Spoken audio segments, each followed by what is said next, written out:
இதா சாலக இபாதி அன்னி, என்னை பற்றி என் அடியார்கள் கேட்டால் நபியை நீங்கள் சொல்லுங்கள் ஃபஇன்னி கரீப், நான் மிக அருகாமையில் இருக்கின்றேன்.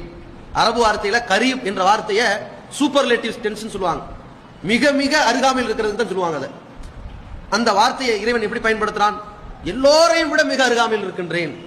எந்த அளவுக்கு அருகாமை? ஒரு கணவன் மனைவியினுடைய அருகாமை விடவா? ஒரு தாய் குழந்தையை விட அருகாமையை விடவா? அதை விட அருகாமையில் இருக்கிறேன். சரி, ஒரு மனிதனுடைய உடல் அங்கங்கள் இருக்கிறது.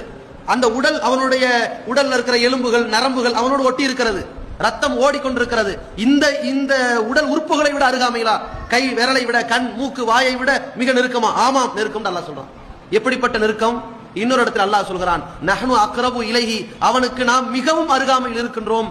மின் ஹபலில் வரீத், அவனுடைய பிடரி நரம்பு எந்த அளவிற்கு அருகாமையில் இருக்கிறதோ அதை விட பக்கத்தில் இருக்கின்றோம். ஒரு மனிதனுக்கு அவனுடைய சிந்தனைக்கு மிக மிக அருகாமையில் இருக்கக்கூடிய ஒரு உறுப்பு பிடரி நரம்பு. இதுதான முதல்ல ஒரு செய்தியை சொல்லும். அந்த பிடரி நரம்பு, இந்த பிடரி வழியா போகுது, அந்த பிடரி நரம்பு எவ்வளவு பக்கமோ அதற்கு முன்னாடி நான் தான் இருக்கிறேன்னு அல்லாஹ் சொல்றான். அவ்வளவு முன்னாடி இருக்கக்கூடிய இறைவன் உங்களுடைய கோரிக்கை ஏற்றுக்கொள்வானா இல்லையா?